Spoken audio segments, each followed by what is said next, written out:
que el Señor les bendiga y vamos a continuar con la carta de Primera de Juan, pero ahora en el capítulo 2, ¿sí?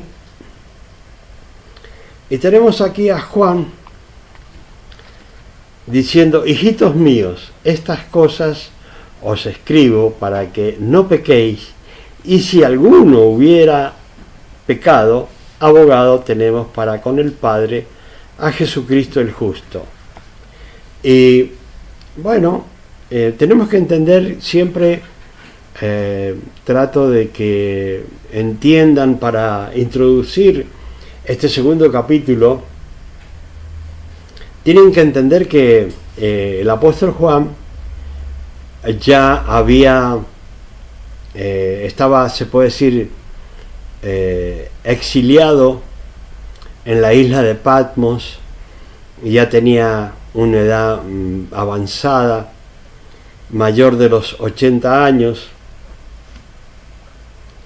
y uno de los problemas que él vio es que el Evangelio se estaba cayendo en cierta forma, y en vez de predicar la sana doctrina, las personas estaban diciendo, bueno, que Jesucristo no había venido en carne, que no era el Hijo de Dios en cierta forma, y habían falsos maestros, falsas enseñanzas. Entonces, defendiendo el apóstol Juan, el último en ese momento que quedaba, comienza a escribir primera, segunda y tercera de Juan, como también escribió el Apocalipsis y el Evangelio de Juan. Siempre tenemos que entender que todo esto es inspirado en el poder del Espíritu Santo para escribir un libro. Entonces le dice: hijitos míos, estas cosas os escribo para que no pequéis. O sea, una de las formas de Juan, para que lo entendamos, él era, se puede decir, el apóstol amado de nuestro Señor Jesucristo. Y por lo que nosotros podemos ver en su escritura, es que él tenía amor. Era el discípulo amado, pero hay que ver que él amaba también. Y lo podemos ver en la escritura cuando dice: hijitos míos. Podría decir hermanos, usar cualquier término que iba a quedar bien. Pero él habla como un padre, como un abuelo ya, y dice: hijitos míos, estas cosas yo les escribo para que no pequen. Porque ese es el problema del cristiano y aún del mundano. Pero el mundano no tiene conocimiento como nosotros. Así que nosotros, si pecamos, realmente estamos haciendo algo grave. Dice: y si alguno hubiera pecado, abogado tenemos para con el Padre, a Jesucristo el justo. O sea que sin duda alguna somos todos pecadores, todos necesitamos de un Salvador, todos necesitamos a Dios y al Espíritu Santo. Así que él está hablando, representando un juicio. Para que tengan una idea, es como estar en un juicio donde hay cargos para nosotros. Pero ¿qué pasa? Tenemos un defensor, que es Jesucristo, que Él perdona los delitos espirituales que cometemos, ante Dios. O sea, dice, bueno, si alguno ha cometido delito, que es el delito, el pecar es un delito. Entonces, para que entiendan esto, pecar es un delito, por eso el enemigo le gusta que pequemos. ¿Por qué? Porque mientras nosotros pecamos, Él nos mantiene cautivos, nos mantiene presos. Ahora, ¿qué dice el Señor? Van a conocer ustedes la verdad y la verdad los va a hacer libres. Entonces, al conocer en la palabra por lo que dice Juan, nosotros entendemos que si pecamos, porque si no fuéramos pecadores, no necesitaríamos un Salvador. Pero como todos somos pecadores, necesitamos un Salvador. Y bueno, acá dice el mismo Juan que tenemos para con el Padre, tenemos un abogado. ¿Se da cuenta? Es un juicio donde el abogado nuestro es Jesucristo. ¿Sí? Y Él nos defiende y paga y pagó nuestros pecados en la cruz del Calvario. Entonces dice, bueno, no se olviden que tenemos a Jesucristo el justo, ¿sí? Y Él es la propiciación por nuestros pecados. Y no solamente por los nuestros, sino también por los de todo el mundo. Una de las cosas que siempre tenemos que entender es que Jesucristo, cuando murió en la cruz, no murió solamente por los buenos, sino que murió por los malos. ¿Sí? O sea que nuestro Padre Celestial entregó a su Hijo por los buenos y por los malos. Ahora, ¿quién de nosotros entregaría a su Hijo por un bueno? ¿Sí? Nadie. ¿Quién entregaría a su Hijo por un malo? Mucho menos. ¿Sí? Entonces, dice, bueno, no solamente por los nuestros, sino también por los de todo el mundo. O sea, por toda criatura, toda la creación de Dios, de los seres humanos, Jesucristo es el que nos sirve como abogado para perdón de pecados. Y en esto sabemos que nosotros le conocemos, si guardamos sus mandamientos. O sea que hay personas que por allí entienden que se puede pecar deliberadamente, se puede hacer todo lo que querramos y todo está bien, pero no, porque él dice, en esto conocemos, ¿sí?, si guardamos sus mandamientos. O sea, que si yo guardo los mandamientos, realmente yo conozco a Dios, yo conozco al Hijo y yo conozco al Espíritu Santo. ¿Sí? Al Padre, al Hijo y al Espíritu Santo. Entonces, siempre que guardemos sus mandamientos. Entonces, muchas veces las personas piensan que se tienen que esconder de Dios o del pastor. Y no tienen que esconderse de Dios, del pastor o de los hermanos, sino que tienen que entender que de Dios nadie se puede esconder y que Dios lo sabe todo. Y cuando nosotros cometemos pecados y no guardamos los mandamientos, tanto el pastor como los hermanos se dan cuenta que no está viviendo una vida cristiana. El que dice, yo le conozco, y no guarda sus mandamientos, el tal es mentiroso. ¿Entiende lo que dice? El que dice que conoce a Cristo, ¿sí? Y no guarda sus mandamientos, esa persona es una mentirosa.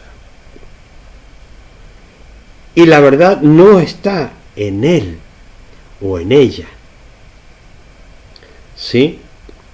Pero el que guarda su palabra, en este verdaderamente el amor de Dios se ha perfeccionado. ¿Por qué dice el amor de Dios se ha perfeccionado? Porque nosotros nos vamos perfeccionando en todo lo que hacemos, guardando los mandamientos y a la vez en amor. ¿Por qué? Porque mientras más guardamos los mandamientos, más amor tenemos y le estamos demostrando a Dios que realmente le amamos, guardando los mandamientos.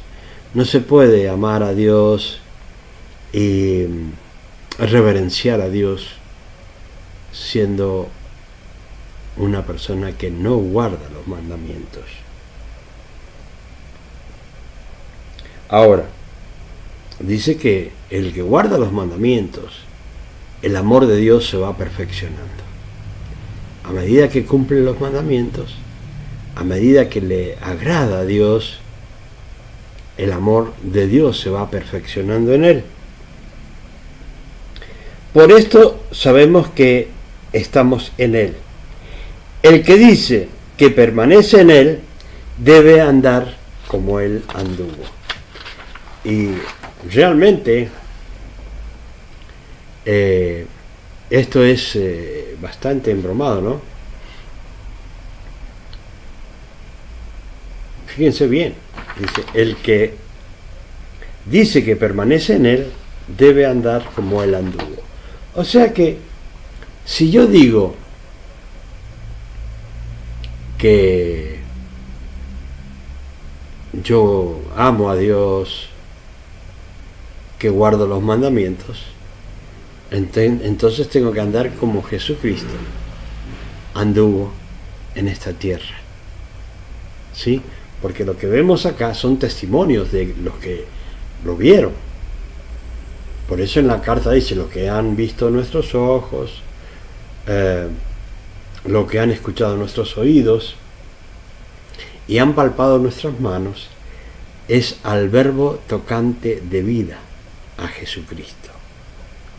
Así que, hermanos, ahí termina diciendo, bueno, el que realmente dice que ama a Dios debe andar como Jesucristo estuvo caminando por esta tierra. Y acá vamos a hablar de un nuevo mandamiento. Hermanos, dice, no os escribo mandamiento nuevo. Ese es en el versículo 7 de la carta, segundo capítulo. ¿Sí? Sino el mandamiento antiguo que habéis tenido desde el principio. ¿Sí? Este mandamiento antiguo es la palabra que habéis oído desde el principio. Cuando hablamos acá, o cuando el apóstol Juan habla, él dice, yo en realidad, está diciendo de nuestro Señor Jesucristo, le dice, hermanos, yo no escribo un mandamiento nuevo, sino el mandamiento antiguo que habéis tenido desde el principio. Este mandamiento antiguo es la palabra que habéis oído desde el principio. O sea que todo, cuando el apóstol Juan habla desde el principio en el Génesis, y ustedes fíjense que En la carta de Juan, el apóstol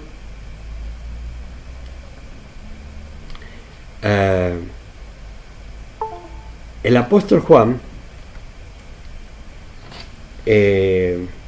está hablando también en el Evangelio de Juan también habla en cierta forma desde el principio, ¿sí? Es como que estuviera empezando a relatar también lo del Génesis. Ahora, sin embargo, os escribo un mandamiento nuevo que es verdadero en él y en vosotros, porque las tinieblas van pasando y la luz verdadera ya alumbra. ¿Sí? O sea, está diciendo, bueno, las tinieblas se van terminando. Las tinieblas van pasando. ¿Por qué? O sea que llega la luz de Dios, llega la luz de Cristo, el poder del Espíritu Santo, y toda tiniebla que hay, ¿sí?, se va yendo. Nosotros lo podemos ver cuando en nuestra casa apagamos la luz, ¿sí?, apagamos la luz y se vuelve todo tiniebla. Pero prendemos la luz e inmediatamente desaparece la tiniebla. Entonces, dice, porque las tinieblas van pasando y la luz verdadera ya alumbra. Cada una de las personas que están escuchando saben que la luz de Jesucristo está alumbrando sus vidas como la vida de su hogar, ¿sí?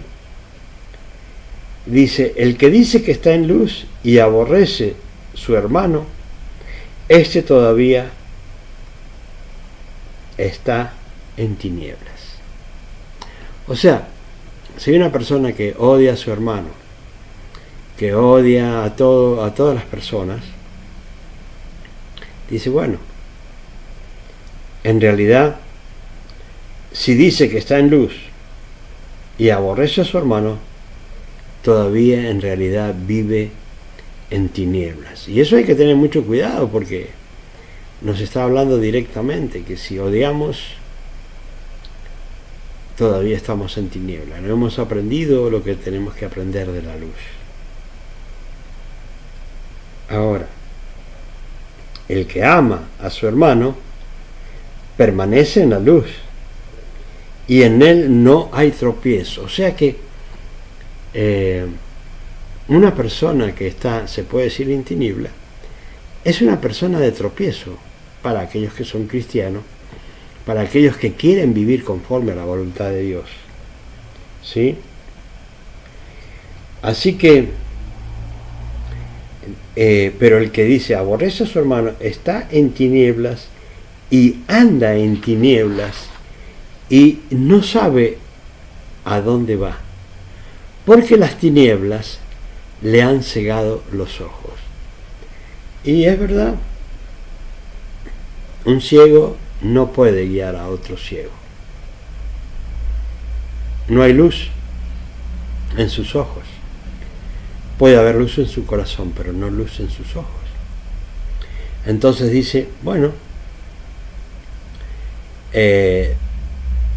las tinieblas le han cegado los ojos. Os escribo a vosotros, hijitos, porque vuestros pecados os han sido perdonados por su nombre. Os escribo a vosotros, padres, porque conocéis al que es desde el principio. ¿Sí?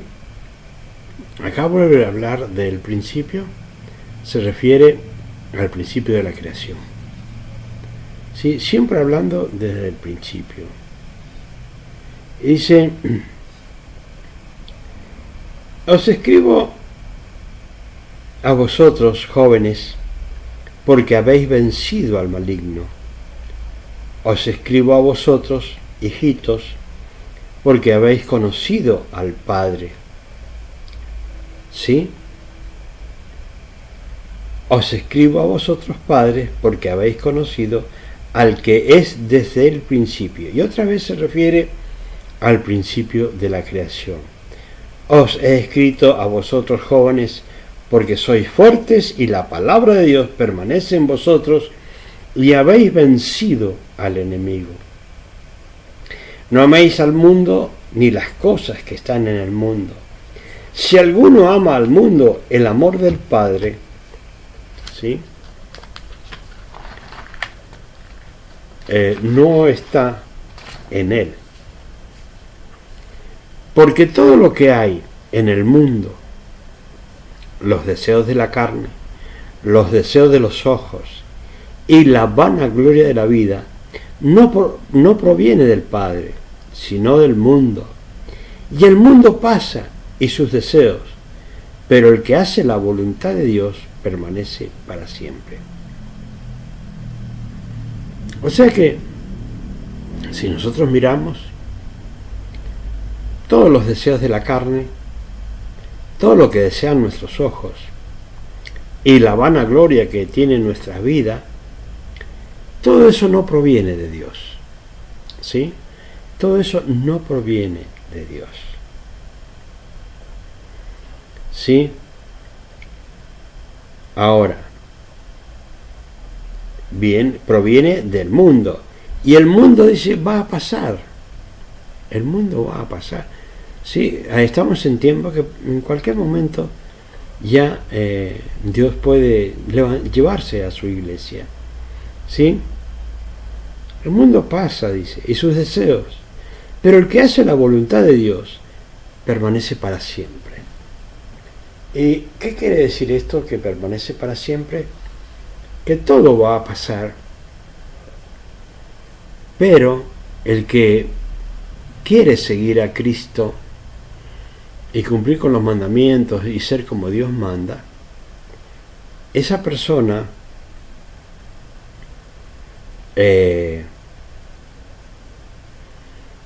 va a permanecer para siempre. Quiere decir que va a tener vida eterna. ¿Sí? La persona va a tener vida eterna, o sea que va a permanecer para siempre. Hijitos, dice acá, está hablando del anticristo. Hijitos, ya es el último tiempo, y según vosotros oísteis que el anticristo viene. Así ahora han surgido muchos anticristos. Por esto conocemos que es el último tiempo. ¿Sí? Acá lo está escribiendo el apóstol Juan, pongamos que en el año más o menos 80 después de Cristo. Y bueno, dice, ya estamos en los últimos tiempos. Y estamos escuchando que ya podemos ver que estamos en los últimos tiempos por la pandemia que estamos viviendo. ¿Sí? Y sabemos, y muchos anuncian ya al anticristo. ¿Sí? Dice, así ahora han surgido muchos anticristos. Por eso conocemos que es el último tiempo. Salieron de nosotros, pero no eran de nosotros. ¿Sí? Cuando dice esta palabra, dice, todos aquellos que están predicando el Evangelio en una forma errónea, haciendo una doctrina errónea del Evangelio, no predicando la sana doctrina. Acá dice, salieron de nosotros, pero no eran de nosotros. ¿Por qué? Porque estaban con ellos, pero esos falsos maestros salieron a predicar sus propias concupiscencias, sus propios deseos. Dice, estaban con nosotros, ¿sí? Pero no eran de nosotros, ¿por qué? Porque en su corazón estaba el llevar a las personas a su doctrina y no a la doctrina de nuestro Señor Jesucristo, para sus beneficios y no para beneficio del Evangelio. Ahora, porque si hubiesen sido de nosotros, habrían permanecido con nosotros. Pero salieron para que se manifieste que no todos son de nosotros. Pero vosotros tenéis la unción del Santo y conocéis todas las cosas. Y esto es una cosa que nosotros debemos entender. Cuando dice que tenemos la unción del Santo, tenemos la unción del poder del Espíritu Santo para poder discernir entre lo bueno y lo malo, entre lo que es de Dios y lo que no es de Dios. ¿Sí? Entonces, podemos discernir. Acá cuando dice conocer, es discernir las cosas, las falsas doctrinas, los falsos maestros que hoy día hay y los falsos pastores también, ¿sí? Y dice, no os he escrito como si ignoraseis la verdad, sino porque la conocéis y porque ninguna mentira procede de la verdad. ¿Sí? Dice, bueno, yo no les escribo como si ustedes no supieran la verdad, sino porque la conocéis y porque ninguna mentira procede de la verdad. ¿Quién es el mentiroso? Sino el que niega que Jesús es el Cristo. Y en esos falsos maestros estaban los que negaban que Jesucristo, que Jesús era el Cristo.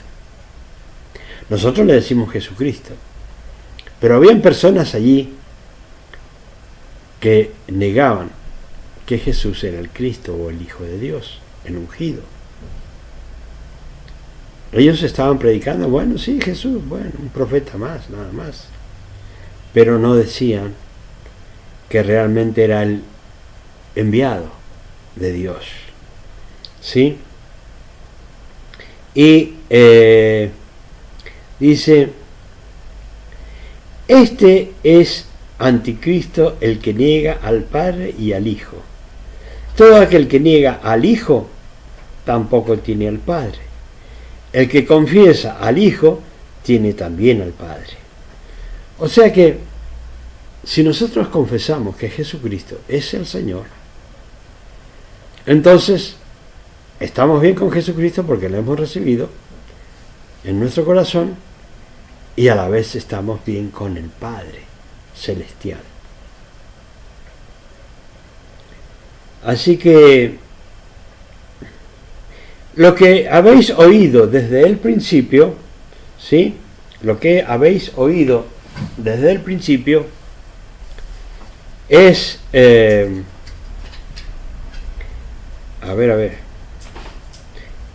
lo que habéis oído desde el principio permanezca en vosotros. Si lo que habéis oído desde el principio permanece en vosotros, también vosotros permaneceréis en el Hijo y en el Padre. Y esta es la promesa que Él nos hizo, la vida eterna. Os he escrito esto sobre los que os engañan, pero la unción que vosotros recibisteis de Él permanece en vosotros y no tenéis necesidad de que nadie os enseñe. ¿Sí? O sea que lo que nosotros hemos recibido de Él permanece en nosotros y no tenemos necesidad de que nadie nos enseñe, así como la unción misma os enseña todas las cosas y es verdadera y no es mentira, según ella os ha enseñado, permaneced en él. O sea que cuando estamos ungidos con el poder del Espíritu Santo, estamos ungidos con la verdad de Dios, ¿sí? Y con la palabra. Entonces, la misma unción nos enseña quiénes somos en realidad nosotros en Dios, ¿sí?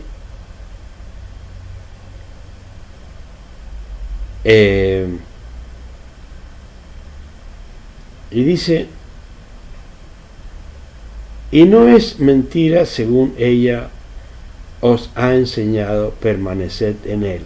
Y ahora, hijitos, permaneced en él, para que cuando se manifieste tengamos confianza, para que en su venida no nos alejemos de él, avergonzados. O sea, una de las cosas que quiere decirnos el apóstol Juan es que nos permanezcamos en la palabra, permanezcamos en la unción que Dios nos ha dado, que tengamos confianza y que cuando Él se manifieste, ¿sí? En su venida, no nos alejemos de Él y que no estemos avergonzados, sino que estemos con Él. Si sabéis que Él es justo, sabed también que todo el que hace justicia es nacido de Él. Hermanos, hasta aquí es el segundo capítulo. Que el Señor les bendiga y después comenzaremos el tercer capítulo. Gracias por compartir.